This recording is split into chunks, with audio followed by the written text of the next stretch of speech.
Hey there YouTube, and hello in particular to Veritas48's Noah. I've only just come across your channel. I've heard lots of people reference it before, but I've never actually gone and had a look at it. And I will thank you very much for the 5 questions for atheists, by the way. This is the kind of thing I really like, because it forces me to regard my own position, which I suppose you could describe as atheist by default, in that I have not yet been given any good reason to believe in any particular god or anything, any more abstruse concept that might come under that term. It forces me to regard that position from a objective and critical perspective. So thank you very much. There are lots of these things all over YouTube, the questions for atheists, but they're not, as Veritas himself points out in his video, which I will link to here, most of them are not, they're not intended as questions, funnily enough.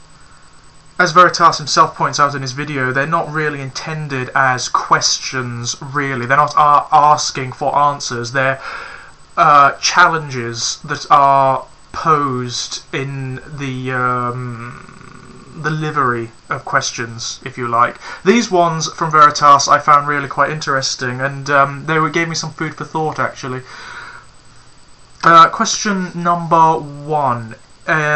If you were to die and materialise before God or a god as an atheist, what would your first statement be?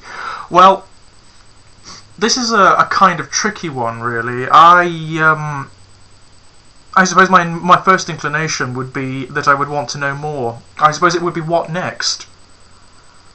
I would want to know what's happening now, what this entity is, where it came from. I would want to know everything. I'd like to hope that it would have a significant amount of patience and time in order to sit and explain some things to me.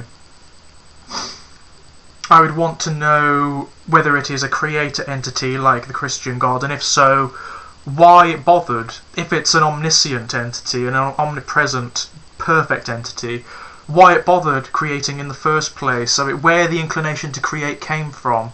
Because insofar as I'm concerned, the fact of existence, the act of creation, is incompatible with the notion of an omnipresent, omniscient, omnipotent God.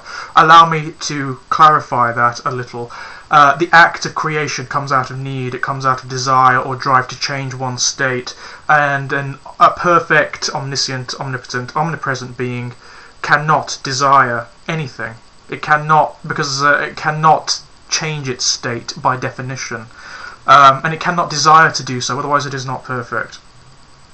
Therefore, the very fact of existence stands against the notion of there being an omniscient, omnipresent, omnipotent creator, insofar as I'm concerned. However, that's not to say that there are no gods or no beings that are analogous to gods. I always refer back to H.P. Lovecraft in this, funnily enough. Not my favourite man or author by any stretch of the imagination, but he did come up with an interesting concept in fiction, and that is the notion that there very well may be beings in the universe, in reality, or that intrude upon this reality from others, that have capacities that make them seem godlike to us. They can demonstrate miraculous capacities and powers, and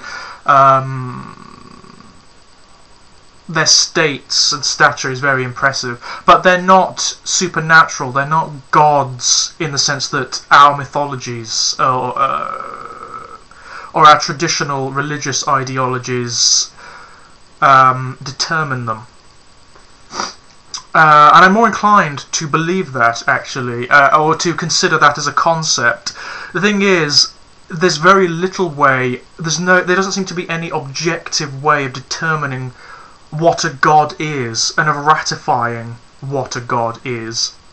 Therefore, even if I were to materialise in front of a creature or an entity that seems to have all of the characteristics of a theistically specific god, it does not necessarily stand that it is that god. Even if it advertises itself as that god, it does not necessarily mean that it is that god. You see, I think it's more complicated than that. If that situation came about, I would be fairly certain that it would be more complicated than scripture or mythology or dogma allows for. So yes, it would simply be, what now? I'd want to know what the crack is, what the deal is.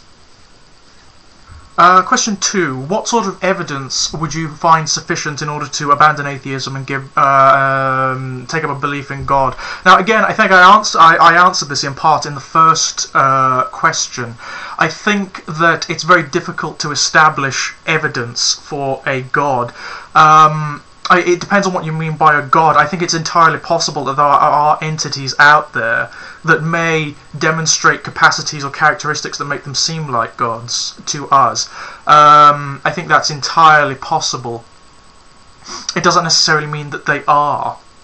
I think the term God is very specific, and it tends to refer to certain human interests as opposed to making reference to any external entity.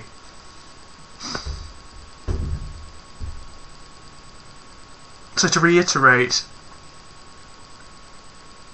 even if an entity were to manifest itself on Earth this instant that demonstrates capacities that make it seem like, say, the biblical God or the Quranic God, that it can raise the dead from their graves, that it can heal sicknesses, that it can cause massive natural disasters just with a thought, it doesn't necessarily stand that it's a god. It just means that it has capacities that we don't understand. And this seems to me to be the very definition of God and of supernatural, that as we understand it, as we define it. We can't understand how it works, therefore we label it as supernatural. It would be very difficult, I think, to create absolute evidence that demonstrates that this entity is a god.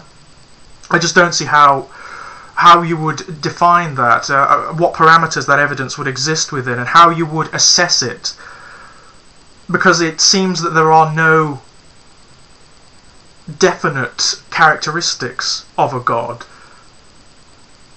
particularly from an atheist perspective, who does not regard any particular description of God as they're currently understood, be it the pantheistic, the mystic, the Christian, the Gnostic, the pagan gods. We see various different definitions as to what a god is, and none of them are terribly consistent. Some gods are more human than others, some gods are more nebulous and mystical.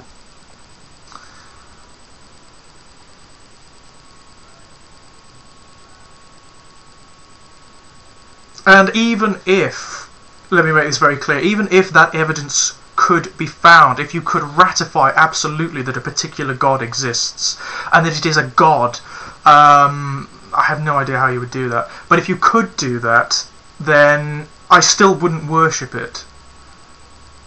So it depends on what you mean by believer as well. I mean, I would have to accept its existence, obviously, and all that would mean is that I would have to assess my own position. I would have to change my own position and behaviour with regards to this new information. All it would mean is that there's something extra in the universe, or in reality, that I would have to then explore.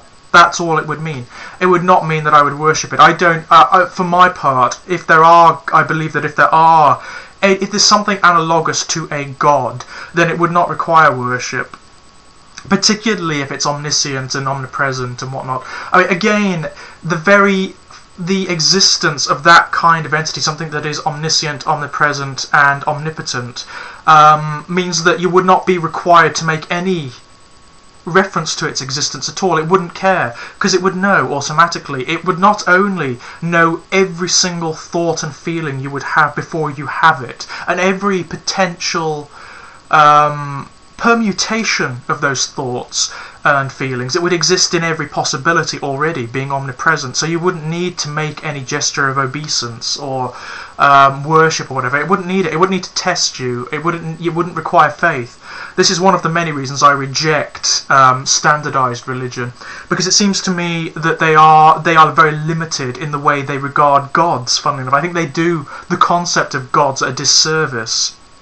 I don't understand why an omniscient, omnipotent, omnipresent entity, or even a halfway divine entity, something that has some scope and perspective on the universe that transcends everything we know, or that can operate in aspects of reality that we can't perceive. I don't understand why it would care about pettiness, like whether you go to church or whether you pray or whether you have faith or who you sleep with or anything to that effect. I just do not get why any entity would have any truck with that kind of thing.